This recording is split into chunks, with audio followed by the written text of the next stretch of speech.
മഞ്ഞിൽ വിരിഞ്ഞ പൂവിൻ്റെ പുതുപുത്തൻ വിശേഷങ്ങളിലേക്ക് എല്ലാവർക്കും സ്വാഗതം. അങ്ങനെ ഹരി ചിത്തിരിയോടായിട്ട് പറയുന്നുണ്ട്, ഇത് അവസാനം നിങ്ങൾക്ക് തന്നെ പ്രശ്നമാവും. നിങ്ങൾ കണ്ടോ, കിടക്കേന്ന് എഴുന്നേൽക്കാൻ പറ്റിയാൽ അപ്പോൾ തുടങ്ങും പ്രതിഭാമ നിങ്ങൾക്കെതിരെയുള്ള യുദ്ധം എന്നൊക്കെ പറയുമ്പോൾ ചിത്തിര പറയുന്നുണ്ട്, ശരിയായിരിക്കാം, അങ്ങനെ ചെയ്യുമായിരിക്കും. എന്നാലും അവരെൻ്റെ അച്ഛമ്മയുടെ ബന്ധുവല്ലേ, നീരുവിൻ്റെ അച്ഛമ്മയല്ലേ, ഉപേക്ഷിക്കാൻ മനസ്സ് വന്നില്ല. നമ്മളാക്കുന്ന ചില പ്രത്യേകതകളുണ്ടല്ലോ ഹരി, അതിൽപ്പെടും ഇതും എന്ന് പറയുന്നുണ്ട് ചിത്തിര. എൻ്റെ അച്ഛമ്മയ്ക്ക് എല്ലാവരോടും സ്നേഹം മാത്രമേ ഉള്ളൂ. ഒരപകടത്തിൽ പെട്ടുന്നറിഞ്ഞാൽ റസിയ ബീഗത്തെ വരെ അച്ഛമ്മ കയറി സഹായിക്കും. ആ സ്വഭാവം മാറ്റാൻ പറ്റില്ല. പിന്നെ ഭാവിയിൽ നടക്കാൻ പോകുന്നത് അത് അപ്പോഴല്ലേ, അപ്പോൾ നോക്കാമെന്ന് പറയുന്നുണ്ട് ചിത്തിര ഹരിയോടായിട്ട്. അതിനുശേഷം ഈ വിവരം അറിയുന്ന മഹേഷ് മല്ലികാമയെ വിളിച്ച് ചോദിക്കുന്നുണ്ട് കേട്ടോ, ഞാനൊരു വിവരം അറിഞ്ഞു, അത് ശരിയാണെന്നറിയാൻ വേണ്ടി വിളിച്ചതാണെന്ന് മഹേഷ് പറയുന്നതും. പ്രതിഭയെക്കുറിച്ചാണെങ്കിൽ ശരിയാ, പ്രതിഭയെ ഞാൻ നമ്മുടെ വീട്ടിലേക്ക് കൊണ്ടുപോവാണെന്നൊക്കെ മല്ലികാമ പറയുന്നത് കേൾക്കുമ്പോൾ, ചേച്ചി അവരുടെ ചരിത്രം നമുക്കറിയാലോ എന്ന് മഹേഷ് പറയുമ്പോൾ, അതൊക്കെ അറിഞ്ഞുകൊണ്ട് തന്നെയാണ് ഞാൻ ഈ തീരുമാനം എടുത്തത്. ഞാൻ ഏറ്റെടുത്തില്ലെങ്കിൽ പ്രതിഭയെ നോക്കാൻ പിന്നെ ആരാ ഉള്ളതെന്ന് ചോദിക്കുമ്പോൾ, മരുമോളില്ലേ, അവരല്ലേ നോക്കേണ്ടതെന്ന് മഹേഷ് തിരിച്ചു ചോദിക്കുമ്പോൾ, മരുമോളോടൊന്നും പ്രതിഭയ്ക്ക് ഇപ്പോൾ ഒരടുപ്പവുമില്ല. മകൻ വിനയനാണെങ്കിൽ ഇപ്പോൾ എവിടെയാണെന്ന് പോലും അറിയില്ല. ആകെപ്പാടെയുള്ളത് പാവം സൈമണ. ആ കുഞ്ഞെന്ത് ചെയ്യാനാണെന്നൊക്കെ ചോദിക്കുന്നുണ്ട് മല്ലികാമ. അതുകൊണ്ടല്ല നമ്മുടെ ശത്രുവ പ്രതിഭ എന്ന് മഹേഷ് പറയുന്നതും ആണ്. ആ ബോധ്യത്തോടു കൂടി തന്നെയാണ് ഞാൻ ഏറ്റെടുക്കുന്നത്. ഒരു പക്ഷേ നാളെ എണീറ്റ് നടക്കാൻ പറ്റിയാൽ പഴയതുപോലെ എന്നെ നശിപ്പിക്കാൻ അവൾ ശ്രമിക്കുമായിരിക്കും. അതും ഞാൻ മുന്നിൽ കാണുന്നുണ്ട്. എന്നിട്ടും എന്തുകൊണ്ടാണ് ഞാൻ ഇങ്ങനെ ചെയ്യുന്നതെന്ന് ചോദിച്ചാൽ ഇതല്ലാതെ എനിക്ക് വേറെ മറുപടി ഇല്ലയെന്ന് പറയുന്നുണ്ട് കേട്ടോ. തുടർന്ന് പറയുന്നുണ്ട്, എൻ്റെ ശത്രു ആവുന്നതിന് മുമ്പുള്ള ഒരു പ്രതിഭ, എനിക്കൊരുപാട് ഇഷ്ടമുണ്ടായിരുന്ന ഒരു പ്രതിഭ. ആ പ്രതിഭയാണ് ഇന്ന് ഈ പ്രതിഭ എന്ന് വിശ്വസിക്കാനാ എനിക്കിപ്പോൾ ഇഷ്ടം.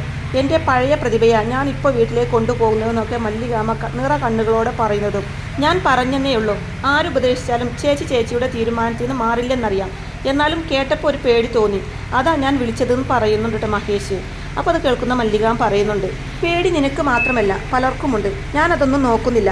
വീണുപോയ ഒരു സ്ത്രീയെ ഏറ്റെടുക്കുന്നു, അതെൻ്റെ കടമയാ, ഞാനത് ചെയ്യുന്നു. ഒരുപാട് സന്തോഷത്തോടെ തന്നെയാ ഞാൻ ഈ തീരുമാനം എടുത്തത്.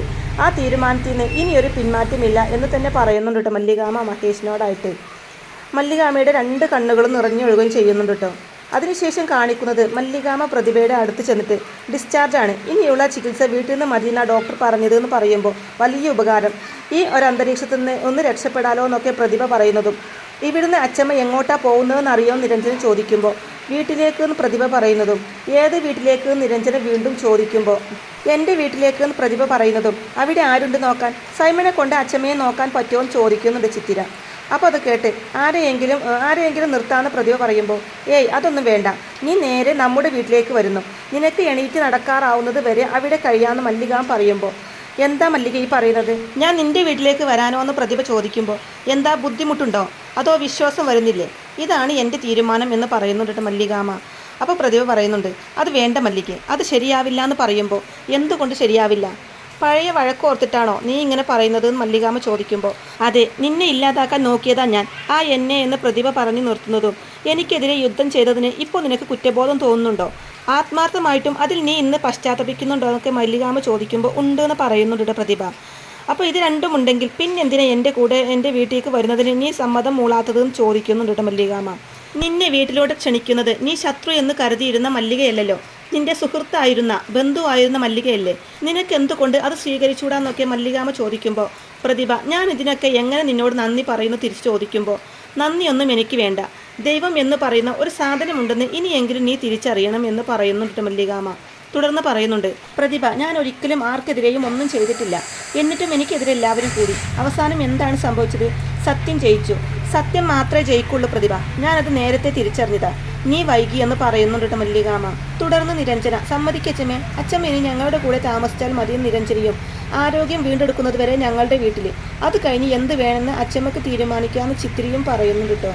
തുടർന്ന് മല്ലികാമ പറയുന്നുണ്ട്, നീ സൈമനെ ഉദ്ദേശിച്ചാണെങ്കിൽ അത് വേണ്ട, ഞാൻ സൈമനെ ഹോസ്റ്റലിലാക്കാനുള്ള ഏർപ്പാട് ചെയ്തു കഴിഞ്ഞു, പരീക്ഷയല്ലേ വരുന്നത്, അവൻ തൽക്കാലം ഹോസ്റ്റലിൽ നിന്ന് പഠിക്കട്ടെ എന്ന് കൂടി മല്ലികാമ പറയുമ്പോൾ, പ്രതിഭ അതിന് സമ്മതിക്കാൻ കേട്ടോ. അപ്പം ഞാൻ നിൻ്റെ കൂടെ വരുന്നു അല്ലേന്ന് ചോദിക്കുമ്പോൾ, അതെ, പുതിയ പ്രതിഭ, പുതിയ ജീവിതം, പുതിയ വീട്, എല്ലാം ശരിയാവും, സമാധാനമായിട്ടിരിക്കുമെന്ന് പറയുന്നുണ്ട് മല്ലികാമ പ്രതിഭയോടായിട്ട്. അങ്ങനെ ഹോസ്പിറ്റലിൽ നിന്ന് ഡിസ്ചാർജായി വീട്ടിലോട്ട് കൊണ്ടുവരികയാണ് കേട്ടോ പ്രതിഭയെ. അങ്ങനെ പതുക്കെ റൂമിലെത്തിച്ച് ബെഡിൽ കിടത്തുന്നുണ്ട് കേട്ടോ പ്രതിഭയെ. ശേഷം മല്ലികാമ പറയുന്നുണ്ട്, ഇനി ഇവിടെ സുഖമായിട്ട് റെസ്റ്റ് ചെയ്യും, എന്താ വേണ്ടതെന്ന് വെച്ചാൽ പറഞ്ഞാൽ മതി, അതിവിടെ നിൻ്റെ അടുത്ത് എത്തുന്ന മല്ലികാമ പറയുന്നതും. ഞാനൊരു ബുദ്ധിമുട്ടായി അല്ലേ മല്ലികയും പ്രതിഭ ചോദിക്കുന്നതും. ഞങ്ങൾക്ക് അങ്ങനെ ഒരിക്കലും തോന്നിയിട്ടില്ല. നീയും അങ്ങനെ വിചാരിക്കേണ്ട. നമ്മളെല്ലാവരും മനുഷ്യരല്ലേ പ്രതിഭ. ആർക്കാ എന്താ എപ്പോഴാ സംഭവിക്കാൻ പോകുന്നതെന്ന് ആർക്ക് പറയാൻ പറ്റും? ഒരാളെ സഹായിക്കാൻ പറ്റിയാൽ സഹായിക്കുക. ഇന്ന് ഞാൻ നിന്നെ സഹായിക്കുന്നു, നാളെ എനിക്കൊരാവശ്യം വരുമ്പോൾ മറ്റാരെങ്കിലും ആയിരിക്കും സഹായിക്കുക എന്നൊക്കെ പറഞ്ഞു കൊടുക്കുന്നുണ്ട് കേട്ടോ മല്ലികാമ്മ. എന്നാലും നിനക്കിങ്ങനെ ചെയ്യാൻ തോന്നുന്നുണ്ടല്ലോ. എത്രയോ തവണ നിന്നെ ഞാൻ കൊല്ലാൻ നോക്കിയതാ. എനിക്ക് നീ മാപ്പ് തന്നു. അത് കാണുമ്പോൾ എനിക്ക് വിശ്വസിക്കാൻ പറ്റുന്നില്ല എന്നൊക്കെ പ്രതിഭ ഇങ്ങനെ പറയുമ്പോൾ, പ്രതിഭ എന്തിനാ ഇങ്ങനെ ഈ പഴയ കാര്യം തന്നെ വീണ്ടും വീണ്ടും പറയുന്നത്? അത് കഴിഞ്ഞു. ചെയ്തതെല്ലാം തെറ്റായിരുന്നോന്ന് തോന്നിക്കഴിഞ്ഞാൽ പിന്നെ അതിനെക്കുറിച്ച് ഓർക്കുക പോലും ചെയ്യരുത്. ജീവിതം ഇങ്ങനെയാണ്. അത് നമ്മളെ പലതരത്തിൽ പരീക്ഷിക്കും. നല്ലതും ചീത്തയും എല്ലാം അതിലുണ്ടാവും. സത്യത്തിൽ ഇപ്പോൾ ഈ അപകടത്തിന് നന്ദി പറയാൻ വേണ്ടത്. നിനക്കൊരു തിരിച്ചറിവുണ്ടായത് ഈ അപകടം കൊണ്ടാണല്ലോ. അങ്ങനെ നോക്കുമ്പോൾ ഈ അപകടം പോലും നിനക്ക് നല്ലതല്ലേ വരുത്തി വെച്ചതെന്നൊക്കെ മല്ലികാം പറയുന്നത് കേട്ട് അത് ശരിയാ. ഇങ്ങനെയൊരു അപകടം സംഭവിച്ചില്ലായിരുന്നെങ്കിൽ ഇപ്പോഴും ഞാൻ നിന്നെ നശിപ്പിക്കാനുള്ള വഴി അന്വേഷിച്ച് നടന്നേനെ. ഇന്നത്തെ മിത്രം നാളത്തെ ശത്രു, ഇന്നലത്തെ ശത്രു ഇന്നത്തെ മിത്രം. വളരെ വിചിത്രമാണ് ജീവിതത്തിൻ്റെ വഴികൾ. ഞാനത് തിരിച്ചറിയാൻ തുടങ്ങിയിരിക്കുന്നു എന്ന് പറഞ്ഞ് പ്രതിഭ പശ്ചാത്തപിക്കുമ്പോൾ, ഈ തിരിച്ചറിവ് മാത്രം മതി ഈ നിലയിൽ നിന്നും നീ രക്ഷപ്പെട്ടു വരാൻ. ഇനി അങ്ങോട്ട് നല്ലൊരു ജീവിതം നിന്നെ കാത്തിരിപ്പുണ്ട്. ഒന്നും അവസാനിച്ചു എന്ന് കരുതണ്ട. നീ ഈ കിടക്കിയെന്ന് എണീക്കും, പഴയതുപോലെ തന്നെ ജീവിക്കും. നീ നഷ്ടപ്പെട്ടു എന്ന് കരുതിയത് മുഴുവനും നിനക്ക് തിരിച്ചു കിട്ടുമെന്നൊക്കെ പറയുന്നുണ്ട് മല്ലികാമ്മ. അപ്പോൾ പ്രതിഭ പറയുന്നുണ്ട്, തിരിച്ചു കിട്ടിയില്ലേ? നിന്നെ തിരിച്ചു കിട്ടി, നീരുവിനെ കിട്ടി. എനിക്ക് വേറെ എന്താ വേണ്ടത്? എനിക്ക് സന്തോഷമേ ഉള്ളൂ, ഞാൻ തൃപ്തയാണെന്നൊക്കെ പ്രതിഭ പറയുന്നത് കേട്ട് സന്തോഷം കൊണ്ട് കണ്ണു നിറയുന്നുണ്ട് കേട്ടോ മല്ലികാമ്മയുടെ. അതിനുശേഷം കാണിക്കുന്നത്, കേട്ട വാർത്ത ശരിയാണോ?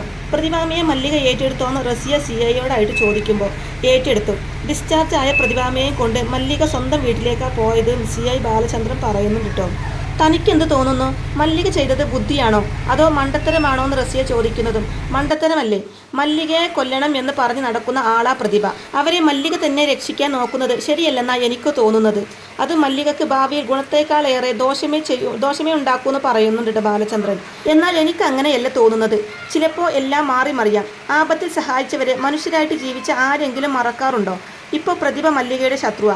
ആ ശത്രുത ഇതോടെ മാറില്ലെന്ന് ആർക്ക് പറയാൻ പറ്റുമെന്നൊക്കെ റസിയ ചോദിക്കുമ്പോൾ, സ്വന്തം ഭർത്താവിനെ കൊന്ന ഒരാളോട് ആർക്കെങ്കിലും പൊറുക്കാൻ പറ്റുമോ? പ്രതിഭയുടെ ഭർത്താവിനെ മല്ലിക കൊന്നു. അങ്ങനെയാണല്ലോ പ്രതിഭ വിശ്വസിക്കുന്നത്. ഇതിനു മുമ്പും എത്രയോ തവണ മല്ലിക കോംപ്രമൈസ് ചെയ്യാൻ നോക്കിയതാ. എന്നിട്ട് വല്ലവും നടന്നോ? അത് നടക്കാത്തത് ഇന്ന് നടക്കുമെന്ന് ഞാൻ വിശ്വസിക്കുന്നില്ല എന്നൊക്കെ ബാലചന്ദ്രൻ പറയുമ്പോൾ, അന്നത്തെ സാഹചര്യമാണോ ഇന്ന് പ്രതിഭ പവർഫുൾ അല്ല. പോരാത്തതിന് കിടപ്പിലും. ഞാൻ മനസ്സിലാക്കിയത് ശരിയാണെങ്കിൽ പരസഹായമില്ലാതെ ഒന്നും ചെയ്യാൻ പ്രതിഭയ്ക്ക് പറ്റില്ല. അത്തരം ഒരു സാഹചര്യത്തിൽ തന്നെ സഹായിച്ച ഒരാളോട് എല്ലാം മറക്കാനും പൊറുക്കാനും ഏതൊരു വ്യക്തിയും തയ്യാറാവും. അത് ചിലപ്പോൾ പ്രതിഭയും തയ്യാറാവുമെന്ന് പറയുന്നു റസിയ. പ്രതിഭയെ വീട്ടിൽ കൊണ്ടുപോകുന്നത് എന്തിനാണെന്ന മേഡം വിചാരിക്കുന്നത്? അതിന് ഒറ്റ ഉദ്ദേശമേ ഉള്ളൂ, നിരഞ്ജന. നിയമപ്രകാരം പ്രതിഭയ്ക്ക് എന്തെങ്കിലും പറ്റിയാൽ നോക്കേണ്ട ഉത്തരവാദിത്തം നിരഞ്ജനയ്ക്കാണല്ലോ. നിരഞ്ജന ഇപ്പോൾ താമസിക്കുന്നത് മല്ലികയുടെ വീട്ടിലായതുകൊണ്ട് അങ്ങോട്ട് കൊണ്ടുപോയി. എന്താ അങ്ങനെ ആയിക്കൂടെ എന്നൊക്കെ ബാലചന്ദ്രൻ ചോദിക്കുന്നതും, അങ്ങനെയും വേണമെങ്കിൽ ചിന്തിക്കാം. ഇതിനൊക്കെയുള്ള കൃത്യമായ ഉത്തരം അറിയാൻ നമ്മൾ കാത്തിരിക്കണം. പ്രതിഭ എണീറ്റ് നടക്കുന്നത് വരെ നമ്മൾ കാത്തിരിക്കണം. അതവർക്ക് കഴിയോ? സംശയം. എന്നാലും നോക്കാം എന്താ സംഭവിക്കാൻ പോകുന്നതെന്ന്. വല്ല അത്ഭുതവും സംഭവിച്ചാലോ എന്നൊക്കെ പറയുന്നുണ്ട് റസിയ CIയോടായിട്ട്. അതിനുശേഷം കാണിക്കുന്നത്, നിരഞ്ജന പ്രതിഭയ്ക്ക് മരുന്നൊക്കെ എടുത്തു കൊടുക്കുന്നുണ്ട് കേട്ടോ. എത്ര കാലമായി നിന്നെ എങ്ങനെ അടുത്ത് കണ്ടിട്ട് എന്ന് പ്രതിഭ ചോദിക്കുമ്പോൾ, അച്ചമ്മക്കാരനല്ലേ ഇങ്ങനെയൊക്കെ സംഭവിച്ചത്? എനിക്ക് അച്ചമ്മയോടൊപ്പം ജീവിക്കാൻ തന്നെയായിരുന്നു ഇഷ്ടം. ആരാ വേണ്ടാന്ന് വെച്ചതെന്നൊക്കെ നിരഞ്ജന ചോദിക്കുമ്പോൾ, പറ്റിപ്പോയി മോളെ, തെറ്റുകൾ ഒരുപാട് പറ്റിപ്പോയി. ഇനി ഒരിക്കലും ഞാൻ പഴയതുപോലെ ആയിരിക്കില്ല. മല്ലിക പറഞ്ഞതുപോലെ ഞാൻ ഇനി പുതിയ ഒരാളായി എന്നൊക്കെ പറയുന്നുണ്ട് കേട്ടോ പ്രതിഭ. അപ്പോൾ അത് കേട്ട് നിരഞ്ജന പറയുന്നുണ്ട്, എന്നൊക്കെ ഇപ്പോൾ പറയും, ഇവിടുന്ന് എണീറ്റ് കഴിയുമ്പോൾ സ്വഭാവം മാറും. എനിക്കറിഞ്ഞൂടെ അച്ചമ്മയെ.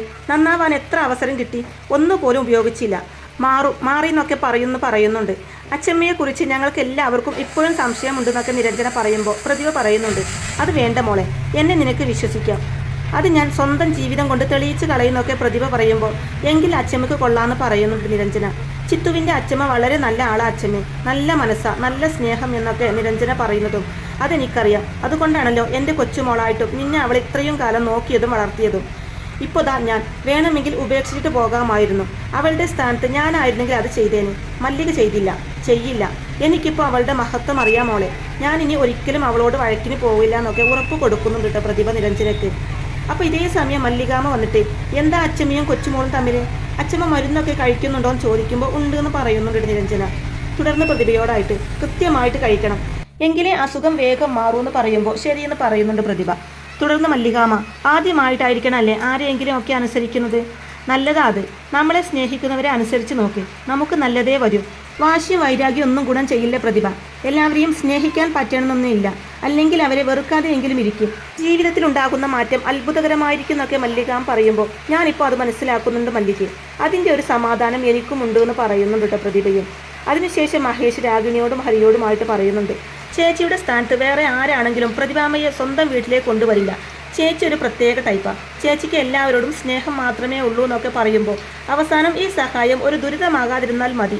പരിചരിക്കുന്നത് ആരെയാണെന്നറിയാലോ, പ്രതിഭാമയായെന്ന് രാഗിണി പറയുന്നതും മഹേഷ് പറയുന്നുണ്ട്, കണ്ടീഷൻ കുറച്ച് മോശം. നമ്മൾ വിചാരിക്കുന്നത് പോലെ അത്ര എളുപ്പത്തിൽ സുഖപ്പെടാൻ സാധ്യതയില്ല.